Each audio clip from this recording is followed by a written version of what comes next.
feel this place. I don't want to be here. It's too much for me, so I'm going to try to check out. Yeah? And every one of them failed. Now, I have questions about my performance except in one, drug addiction. Now, I know I took the drug addiction as far as you could take it. I would match my drug addiction to any spiritual devotion in all the annals of scriptures, like Hanuman, the monkey man, and all them. I was right up there. I gave everything to drugs. I gave everything of yours to drugs. I did everything. I was a prostitute at the feet of those drugs. Yeah, and I realized you can't transcend this place. It's just impossible. Now, why? If you stop taking the attention off of you and self-centeredness, maybe you'll look at the system. You cannot get out of something you're not in. Yeah, it's impossible. You can't leave what you've never been in. Oh, shit. So, in other words, it's not my inability, it's not my lack of some inherent worth that makes me bad. It's none of this bullshit. It's the fact is, I'm trying to apply solutions to an imaginary problem. So what alcoholism AA allowed me to do is let what I was really trying to make unreal, a lot of my life, let it just be real as it wanted to be. When I let it be as real as it wanted to be, it showed me its true nature, not my nature. And its true nature was it's not real. Yeah? It can provoke a lot of this and a lot of that, but it's not inherently real. So, okay, instead of constantly trying to shoo off the birds off my little branches, let them land, man. Let them land. And then they take off freely, never to return. Yes?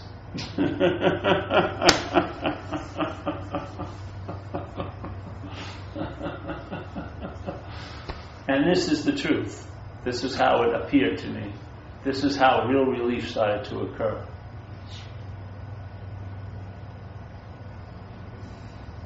And then when the solution, or whatever you want to call it, dawned on me, I realized from the solution point of view, the problem is imaginary. From the problem point of view, you really want to make it look imaginary, but it's going to be as real as it can be. If you're making it try to look like it's imaginary, it ain't successful. It's going to be as real as it can seem to be. You can't fake it out. You can't philosophize it. You have to see it. Really, you have to see it. Now, an invitation can be helpful. Repetition of invitation, I find, can be very helpful. But the seeing of it is really the immunity. Yeah? It's when you see it, you'll have some immunity. Now, will you have immunity to the trials and tribulations of a body? No. You'll be more present than ever. You'll really actually feel all of the conditional reactions that this myth of conditionality catches with every ball. You'll feel it, I mean deeply. You'll sense it. You'll be conscious. Well, your whole life, your answer was to be as unconscious as possible so you won't get hurt. Yeah? You'll be incredibly conscious, and you'll see things as blue and red is red. Things become clearer. You don't get a free pass here. There's no person who's ever going to get a free pass here. The body has its world, in a sense, yeah? Stimuli and reaction. And there's going to be things that are going to happen with the body. Emotionally body, energetic body, a lot of bodies. And you're going to be aware of it. Yeah, because you are the awareness. Yeah. So when it's promised that everything's going to be great, I don't believe that. Yeah, everything is just going to be everything, and the truth is, the solution is nothing. So you'll be able to travel lighter through everything in the realization inherently it's nothing. But when you try to make the everything nothing, that's making it something. That's everything again. You cannot get out of the little Chinese thumb puzzle. There's no freaking way. I don't care how slick you get with your understanding, all that activity is still stuck. It's just the way it goes. That's my feeling about it. So I've lost an incredible amount of interest in the need to be liberated. Yeah? I'd much rather look at it like at a Yankee blog than any scripture right now. New York Yankees. I'd rather follow them than I would a scriptural context. Because to me, my mind loves that stuff. It thinks it has value, which is a big mistake.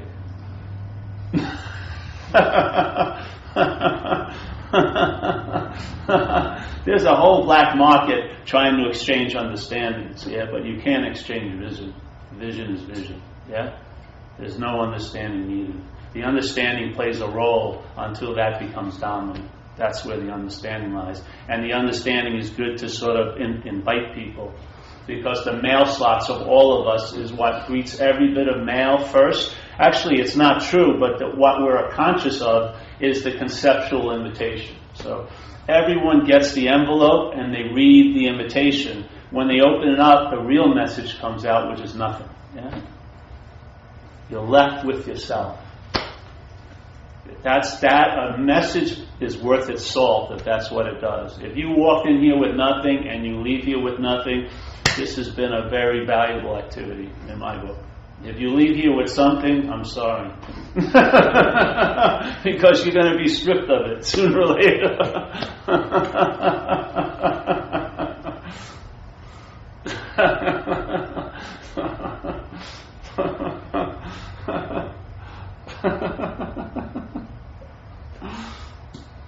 And it can verge on the level of insanity very easily. You do skirt the issue, you cross the line very much now. Because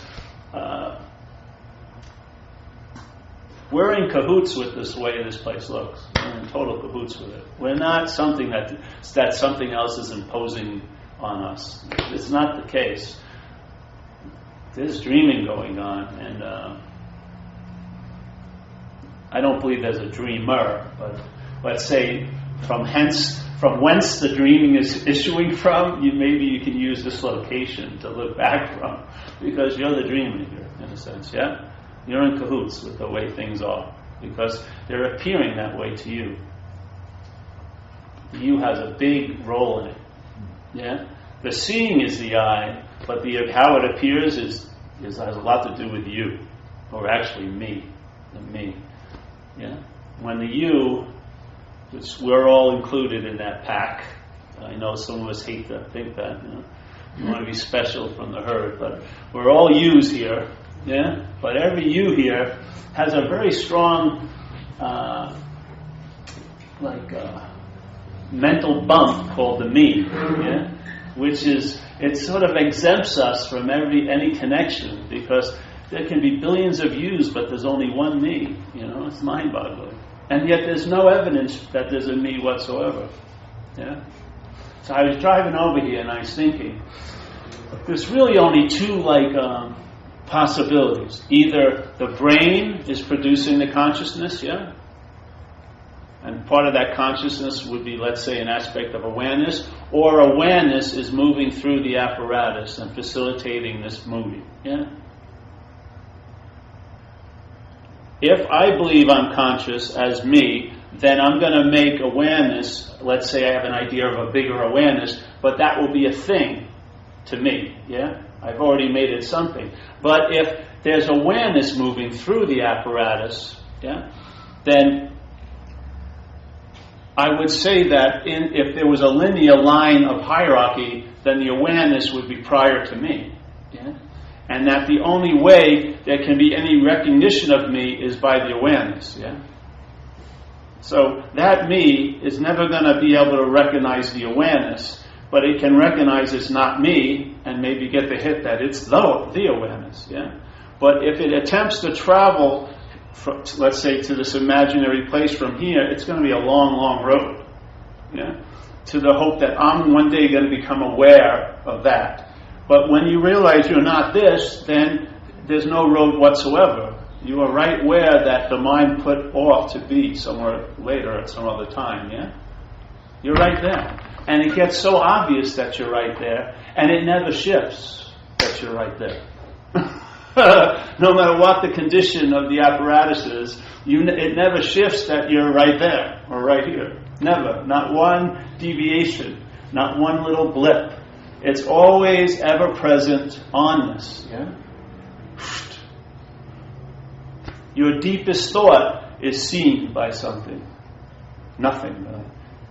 The deepest feeling that you could have ever had was witnessed or brought to your attention by awareness. Yeah? Nothing that's appearing can appear in front of the awareness. Yeah?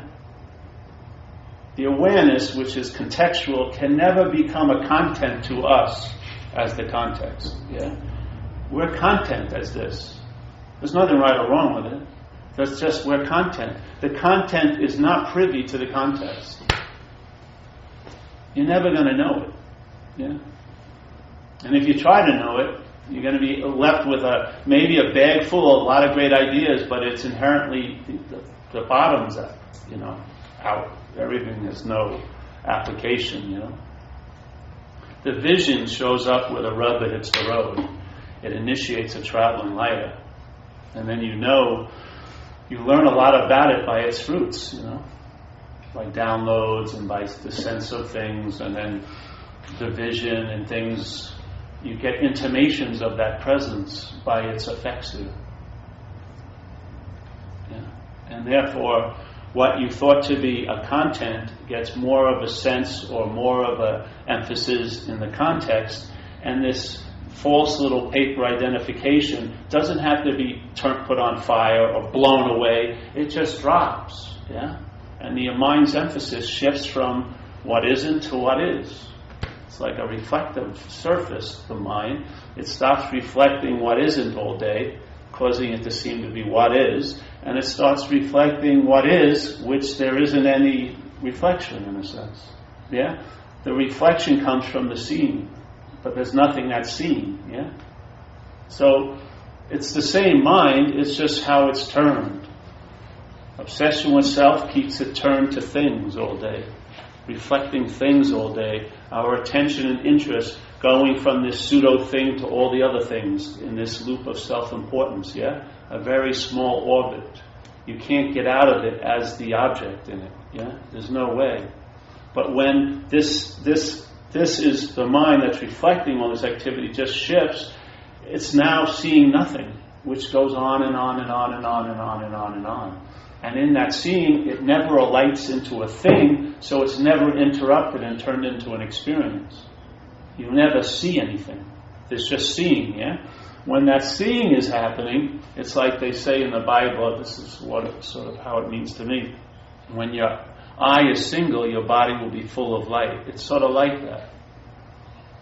The downloads that happen from that seeing are full of light. That's how it's encrypted, is in light, in energy. It's not encrypted in concepts. It's not encrypted in writings. It's not encrypted in language. It's encrypted in just raw info, light. Yeah? So in a sense, when you're seeing nothing, your body, and I'm not saying this body, but what you comprise here energetically and everything like that, that body will be full of light. Now, if that's the case, but you don't know it, what good is it doing in a sense? It's not being applicable to this place, this experience here. And it seems that's our drive. We'd rather see, oh yeah, I love that I'm always going to be great, but how about now, Can someone show me how to be more comfortable in my own skin today at 11 o'clock on Saturday? No, when you leave here, everything will be bliss. Yeah, but why now? Now. And I find that a lot of these satisfactions or drives to be satisfied that are ornamented with ideas of spirituality are the same drive that a drugs addiction produces. You're hoping that something's going to make something better now. Yeah? What would happen if you were satisfied now? All your identification with these drives, the drives may stop very suddenly. You'll be left with your identified pants down, really. And you'll see it was like the emperor had no clothes. It's really like the way, And then then where you feel really vulnerable and naked, you're in necessity, the exact opposite occurs. You get filled up. Yeah.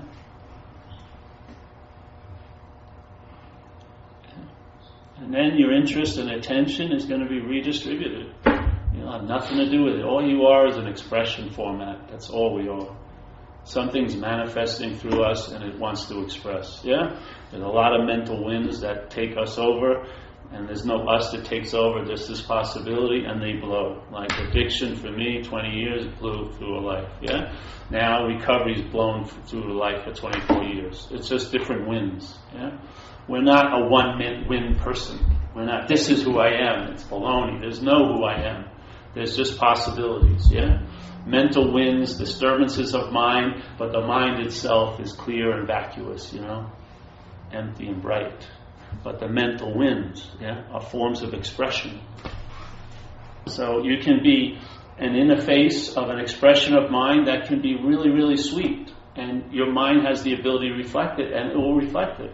And you'll feel a life that you were ready to throw on the recycle bin is now a vibrant, satisfied expression. Yeah.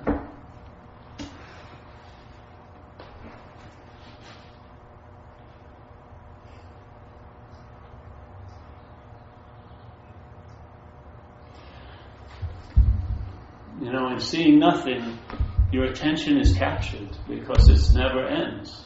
Yeah? Really.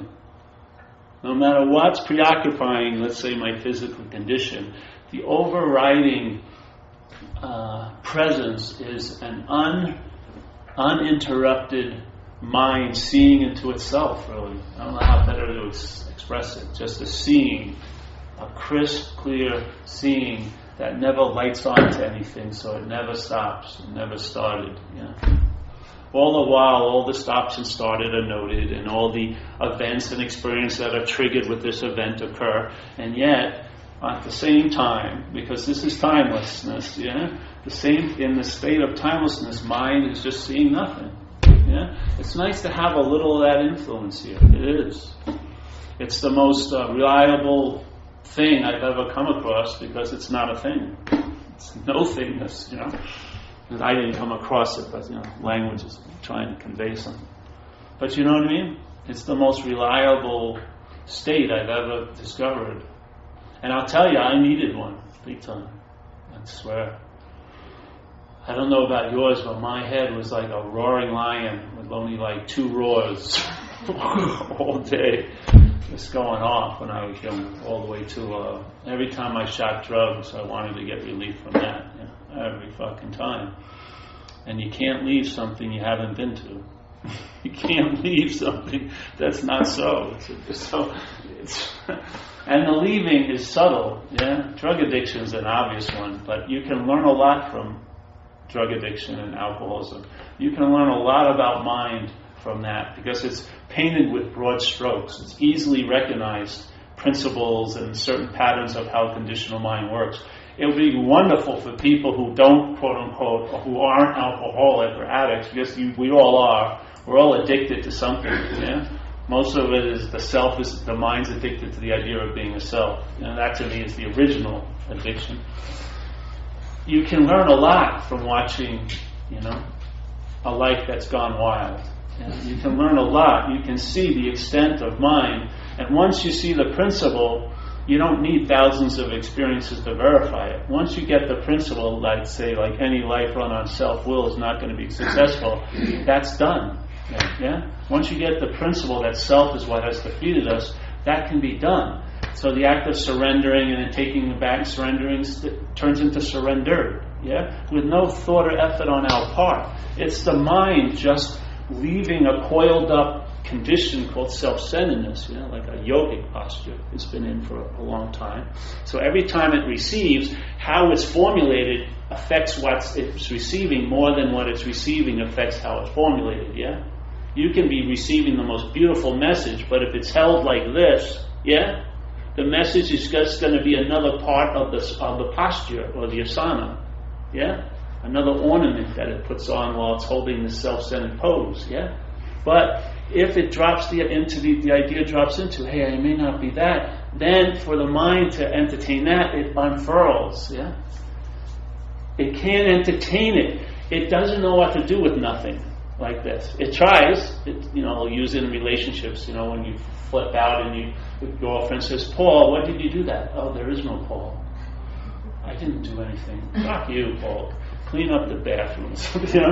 So no, you try to use it, but it's nothing. It doesn't really work. So then suddenly it's given up and its value sets off. Same mind. Same mind.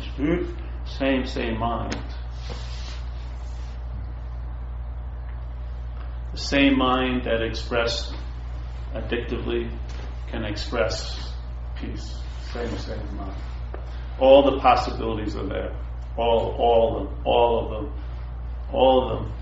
Because nothing is the gift that keeps on giving. Nothing.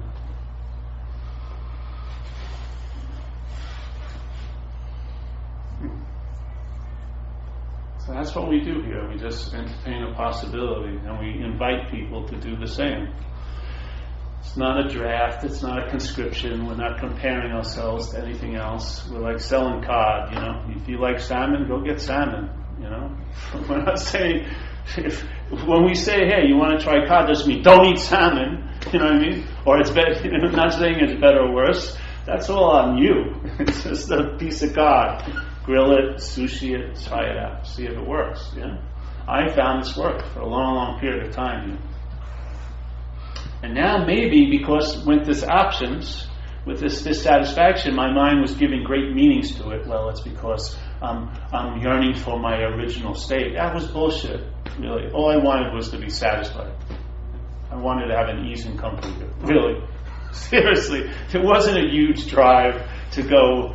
No. I know enough people who are experiencing tons of demonstrations in spirituality.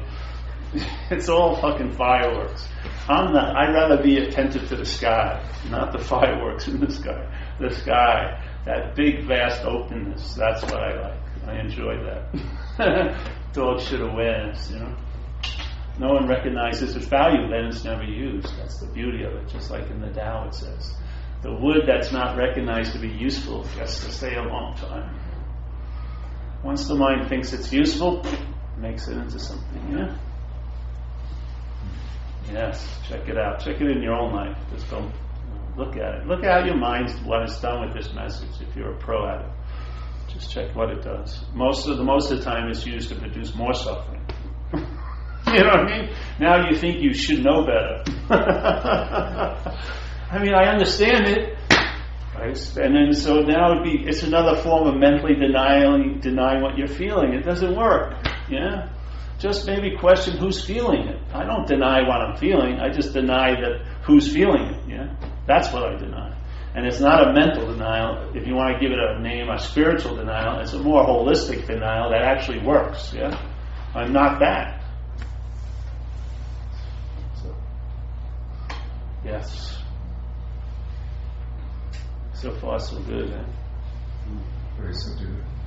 I'm attempting to stay subdued. Yes. Paul, if you go back to your grandmother's passing, you see that now is not a big problem because the sorrow wasn't happening to what you really are. You have a separation from that suffering and sorrow of your grandmother. Well, I had a separation before, over time. So I just used that as an example because in my life, I'd never loved anything so purely as my grandmother.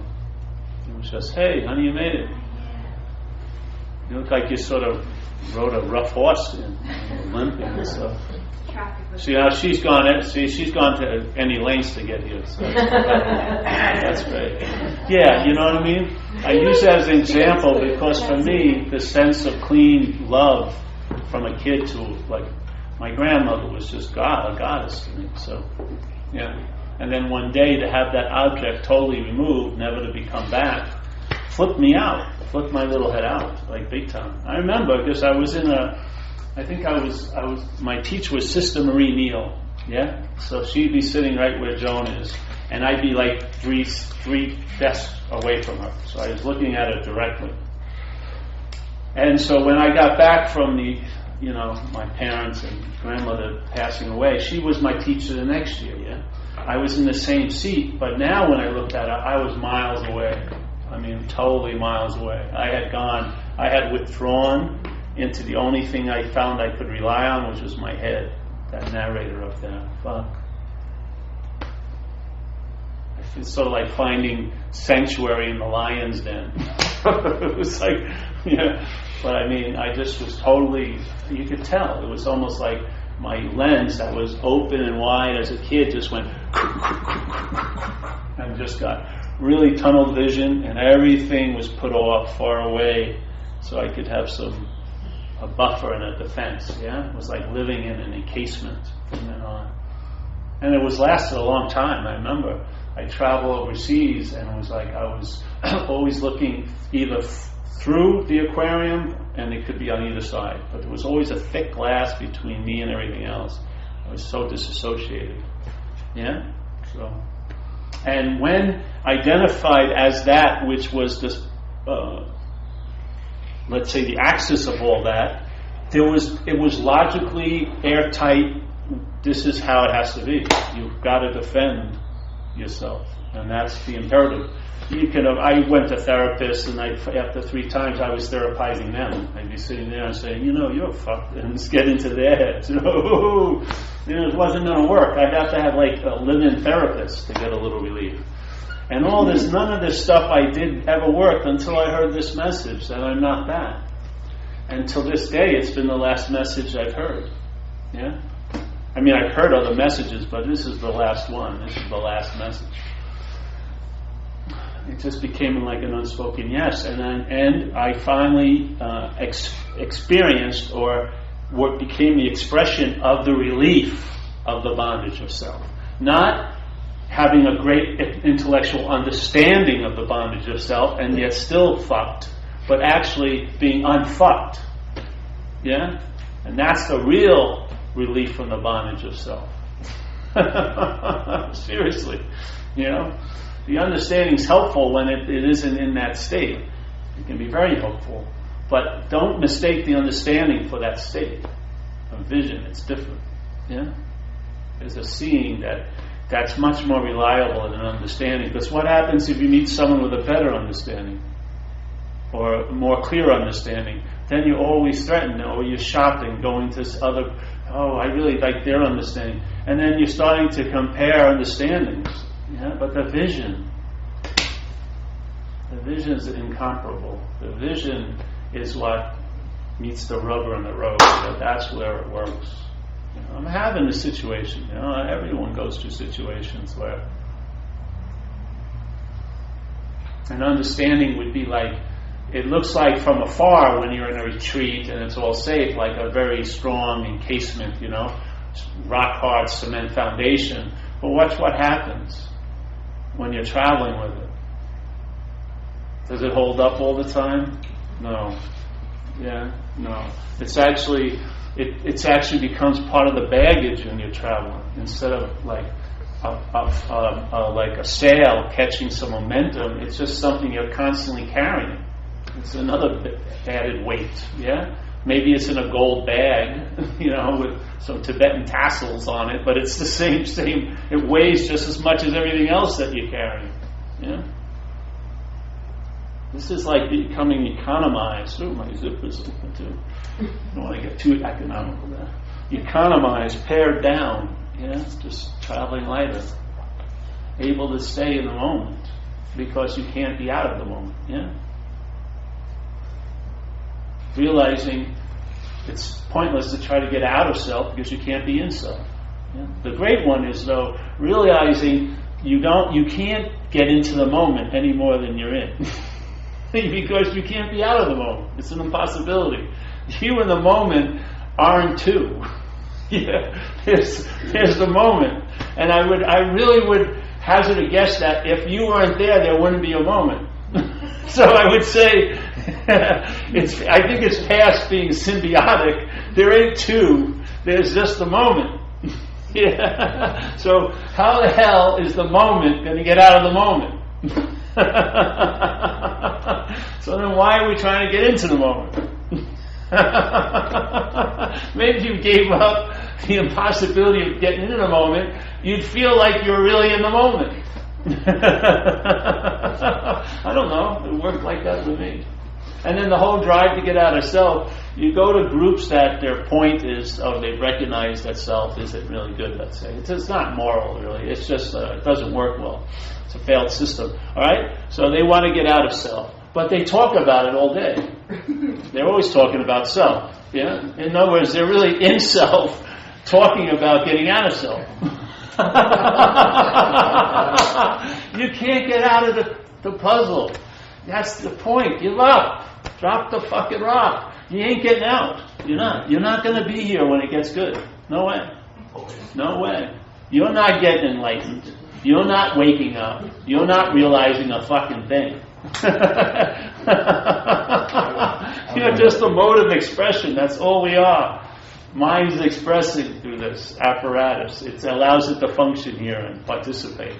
But this has very little say in the matter.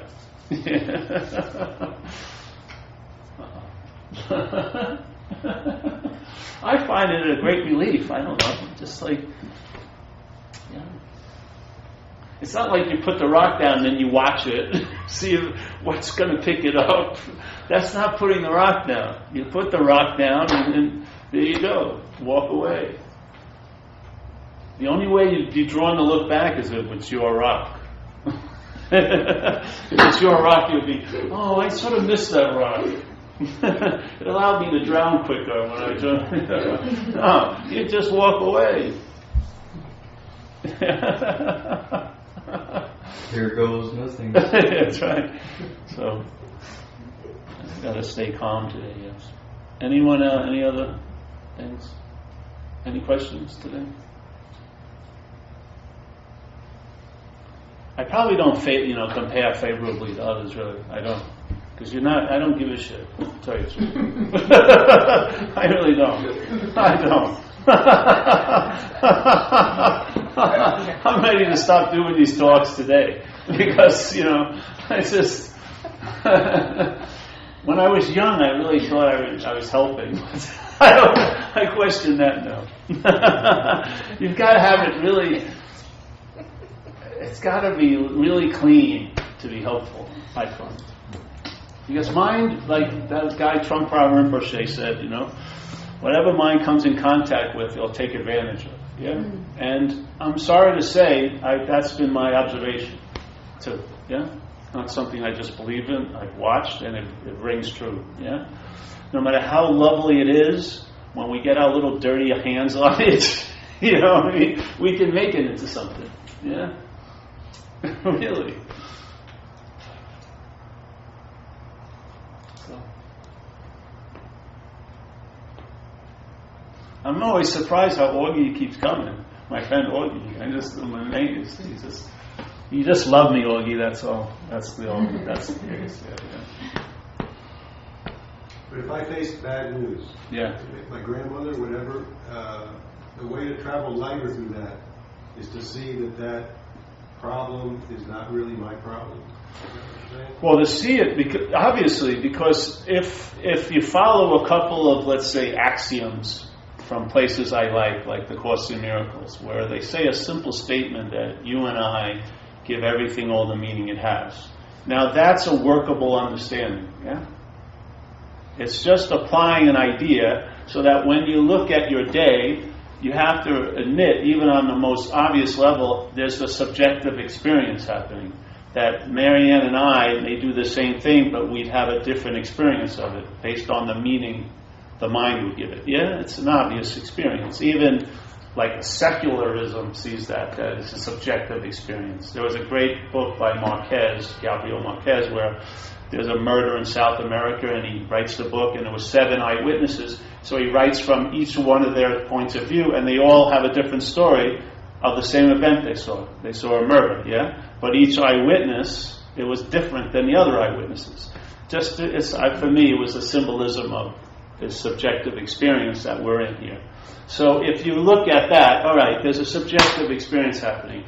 Then maybe take it a little bit further and entertain this statement from the Course, which is you and I give everything all the meaning it has. So that's why it's a subjective experience, yeah?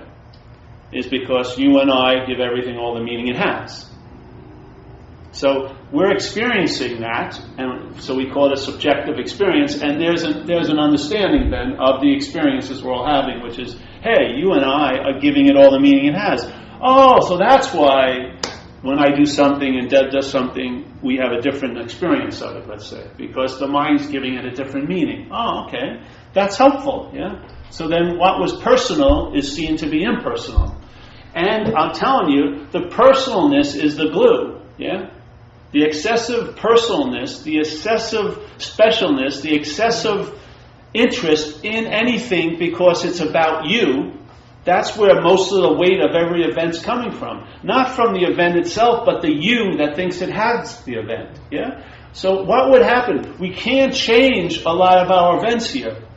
You know, there's going to be there's like a terrain of the destiny of this action figure. You may get fired and get cancer, and this stuff will happen to the body, yeah? And the brain may get Alzheimer's, whatever, yeah? But what you can do, if you take your eye off of trying to change things out here and look at who is it, then maybe you'll get a lot of relief, because in all of those things, there's one that's in relationship to them all, yeah? You. Just like it was a simple recognition when I looked at my relationships with females, and I'd say basically they all failed, and then I looked at, well, what's the one constant in all of them? It was me. I mean, it was inescapable that I was a major player in the experiences I was having with all these different women. It wasn't like I got the same woman 20 different times. Yeah? No, but there was the same me that thought he had the woman 20 different times. Oh, all right. Yeah, ding. I'm going to, instead of, okay, let's withdraw if you think you can. I'm going to put a little attention over here. Okay, so you and I give everything all the meaning it has. Okay? So the you seems to be really important to the meaning that's happening that I'm just conditionally reacting to. This is the action figure. Okay, can there be a change in this point? Yeah? Yeah? Can there be a change? Well, maybe I can question it. Am I that idea of Paul that seems to be vaguely umbrellaing everything I do? This feeling of being Paul, yeah? This sense of ownership, doership, like that. Maybe perhaps I'm not that. All right. So what would happen, and this is my experience with it, if I'm not that, what happens is the mind starts giving different meaning to things. Yeah? Because it's not having to give the basic meaning from self-centeredness to everything. How does this relate to me all the time? There's other ways of mind that aren't based on self-centeredness. They're based, let's say, on centeredness, but not of self. So now, streams of new meaning is given to the same events that you used to have. Yeah? And you're perceiving them from the same conditional eyes, but the reactions are different because what you're reacting to seems different. Yeah? So then you see the folly that anything is authentic here. You see that it's all structured. It's a construction. Aha! So there isn't any one who has an inherent sense of anything. No. Yeah? There is just wherever the mind is lying, that's where it's going to express from. Yeah? And then you, as an action figure, you're not privy to the blueprint room. You're privy to this consequential room. In other words, you're having the experiences of the mind's meaning. Yeah? And the funny thing is, if you look at it for a while, and you see, okay, you and I has given everything all the meaning it has, let's make it a little bit step. Maybe the sense of me is a meaning the mind has given. So I may get that I'm given everything the meaning has, but maybe I don't get that this feeling of me is a meaning that mind gave also. Yeah? In other words, I'm not the Alpha and the Omega. I'm not the distribution point. I thought I was the center of activity. Alpha and Omega, everything goes through me. Maybe this is a false flag operation. Maybe this feeling of you or me is a meaning mind's giving. And this meaning is that I'm giving everything else the meaning. Its meaning is authorship. Its meaning is doership. Its meaning is being the one who's conscious. These are meanings mind has given. We're starting from a point in the dream of mind. We're not at the dreaming point. We're at the dreamt part.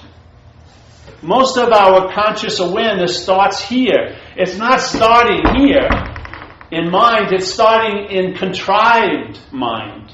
Yeah? And then we want to seek, we want to go back there, let's say, but we want to go back there as this.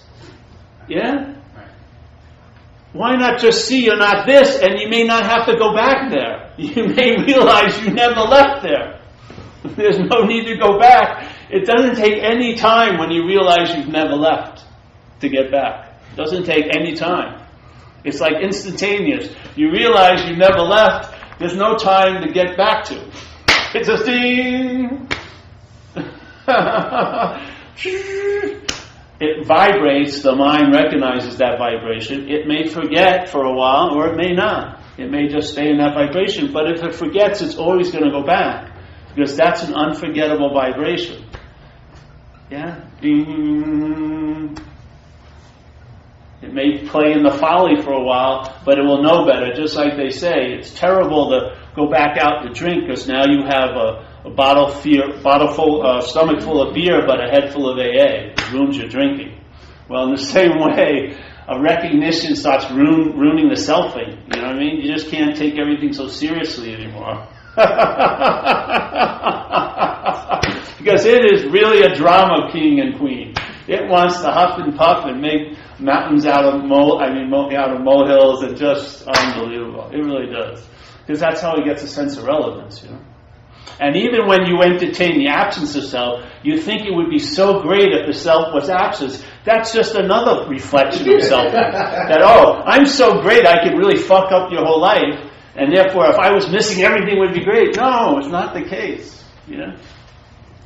A lot of stuff goes on just like it was going on. But now there is awareness as, not awareness of a Paul, but awareness as. Yeah? And I like the shade. It seems to work better. Well, so I might start to see that goddess was just meaning I was given, and the big tragedy was just meaning I was given to her death. I'm just blowing it out of proportion. Yeah, for sure. Well, you're blowing everything out of proportion.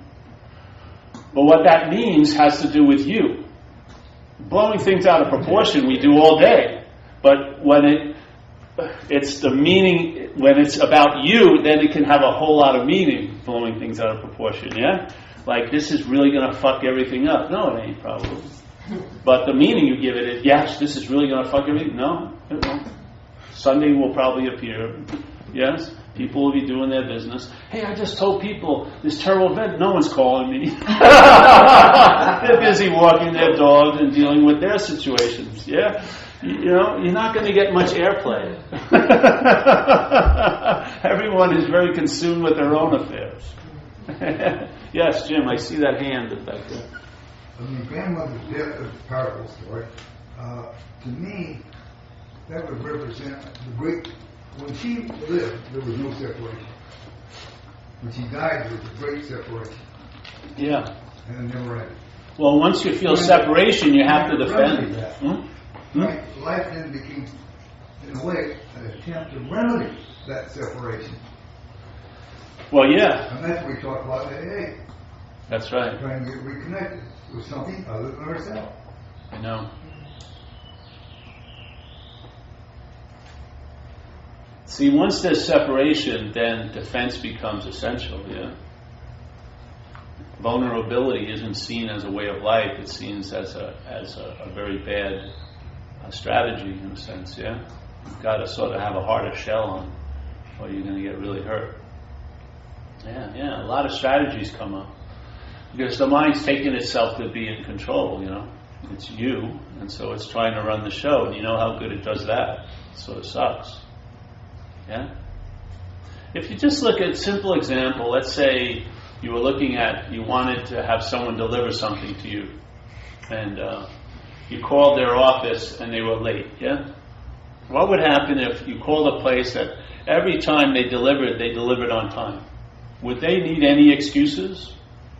Would they need to have any rationalization why they didn't deliver it? Because they always deliver it, yeah? Would they need to blame the traffic for stopping them? No, because they always deliver, yeah? Any system that's failed, you can see it in this one system of self-centeredness that has a lot of excuses and blame and rationale. It's just sign of a failed system. It never delivers the goods, yeah? Its idea of protecting you from something is worse than what you were protecting yourself from, isn't it? Really. It's a failed system. It has no wisdom. It doesn't see any past its nose. It doesn't learn from history. It really doesn't. It's a failed system. And when you take yourself to be the center of the system, it's impossible to entertain really being free from it. You entertain being free as it, which is another part of the system. It keeps you locked in. It takes, let's say, what you would call a noble drive and distorts it and mutates it into another form of bondage. It can, it has that ability. But if I'm not that, then my mind, this is exactly what happened really. I had a big enough download that I used to do a workshop in AA where I had to go over how it works every Monday night. And there was a lot of things that they speak about self in that chapter, And when I read the book and that word self, I saw it, a whole new download arise than I'd ever had when I used to see that word. And I saw it distinctly as a foreign installment, or as a parasite. As soon as my mind saw it as not it, it could entertain being free of it. Yeah? If it keeps entertaining that it's it, all of its entertaining of freedom is another form of bondage, or it can be another form of bondage. You see? The whole point is you can't be free as it, but you can be free from it, because you have never or will you ever be that. You're not that. Yes? No matter how much the mind wants to be a self, it can never fulfill the mission. Yeah, because you are already of a nature not of self, not of thingness. Yeah? And that can't be obliterated by all the mental activity of acting like you're a self that you don't want to be, or trying to be one that you think you're not. All that, it's like a giant slinky just all day trying to become something or unbecome something. Yeah? It's a form of slavery. It is. It's a form of slavery. Now, the mind can be more free range like. It can sort of roam. Your interest and attention isn't addicted to self, so it has a freedom now to go where it likes. Yeah, sniff out other places, go around, and then it's not stuck in the self-centered loop. It doesn't have to always come back to you. It can just get dispersed. Yeah, and maybe when it doesn't come back, you get a sense of your real size. Yeah, your attention goes out, and that's like an arm of what you are. It doesn't have to come back to this thing, yeah? You start sensing the field of awareness, and you are that. Yeah, it's pretty sweet. So, as you would put it, quite liberating. Quite liberating. Being liberated from the need to be liberated. It's great. Love it. Really. Because self is a need to be liberated. I'm telling you. Self really needs to be liberated. It really does. I mean, but we can't. Self can't get out of self.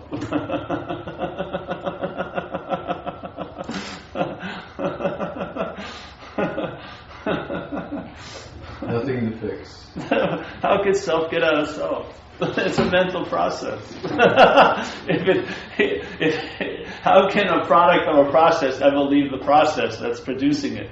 It's a constant appearance. There's no thing. It doesn't exist. It just appears to exist to us. I hit my head surfing, get really bad. Shut off my nervous system, yeah? Now, the part of the brain that was producing self got shocked. And just like everything else shut off, there was no narration. My mind was totally empty until my nervous system kicked back up in my brain. Luckily I was floating on my back. I would have drowned. I couldn't move my arms and my legs. And my whole system, like the computer, had shut down, just crashed. And there was no voice about what had happened yet or anything. There was nothing going on. There was no voice recognition of the event. Because it's part of the brain. It's not you. The brain, if the brain took a sufficient force, the thing that's driving you crazy would stop. And the funny thing is, what continues when it stops? What's there when its activity stops? What's there when its activity stops? I've had it happen in a physical experience when getting that severe concussion and my nervous system broke down. There was no voice, no thing, and everything was fucking bright. The awareness was unencumbered, man. The vision of this place was bright as hell. I was just laying there, and things were like fucking framed in gold. Couldn't move. There was no voice going off. I was like in suspended animation, but there was something there. Eh? There was no thingness there. That's always there. This is an appearance in that. You don't have that. This is an appearance in that. Yeah. So what is it when you stop that continues? Check it out. So Paul, it just hit me because self can't get out of self. Yeah. What entertains its not self must be from beyond self. Well, actually, you use the poison for the antidote. So self questions self, yeah, and then in a way they negate each other. And there's that sense of space, and that's what you are. That sense of space isn't entertaining. It's not that. Its download in understanding is you're not that. It's just entertaining what it is, which is not that. But it's not entertaining. It's not that. Yeah, it's enough. It's more than enough to be entertaining itself. Yeah, you know. Oh, you don't know very well. If self can't get out of self, what's entertaining that is not self? No, it's not. See, what's entertaining is not entertaining. It's not self. It's just entertaining. Yeah? But you say entertaining that I'm not that. That's right. Self. So what's entertaining? Well, find that out. Ask that question. That's the nothing. No, see, now you gave an answer. That's not it. Let the question lie. Yeah? Isn't there a pause when a question erupts? Why not just dive into the pause instead of pulling the rail of an answer to come out of the pause? Yeah? It's like jumping in a pool and then wanting to get out right away. You said the question, jump in the pool. Stay in there a while. See if you can sink or swim. Yeah? So, nothingness. But that's learned, yeah? When you say nothingness, it's an idea. Nothingness. What does that soothe?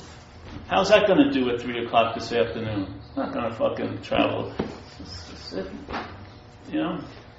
No, that state of I don't know is a beautiful state of mind. Yeah? And I don't know, you're relegated to finding out. And finding out is another form of knowledge. Much better way of learning or understanding anything is to find out than to know. Yeah? Know is empty in a way. It's actually, I believe, has a neutering effect. But finding out, you're open to get the breadth and depth of things, yeah, if you're willing to find out. Yeah? Knowing it is sort of like, to me, boxing things in, and then you can just put them away. Now I know. I know nothingness. Yeah? Like Ramana says a beautiful statement, I believe, or he did. To know God is to be God. That's such a beautiful way to me. So, to know God is to be God. What does the mind do with that? The conditional mind, to know God is to be a knower of God. Again, the emphasis is never on God, it's always on you. Yeah? So now you're special because you know God. Yeah? You're not special at all. That's being God. Yeah? You're really special when you think you know God. You're really not special when you are God. Yeah? You know? It's like different currencies. Here, what is special on this other level is not valuable whatsoever.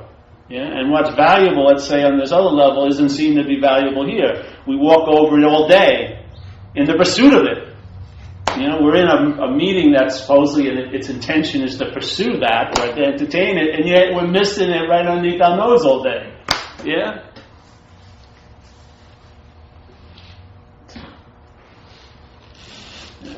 Yeah, I'll stop. Yes, I'm getting excited. It's Augie, I'm telling you. Yes, I must stop.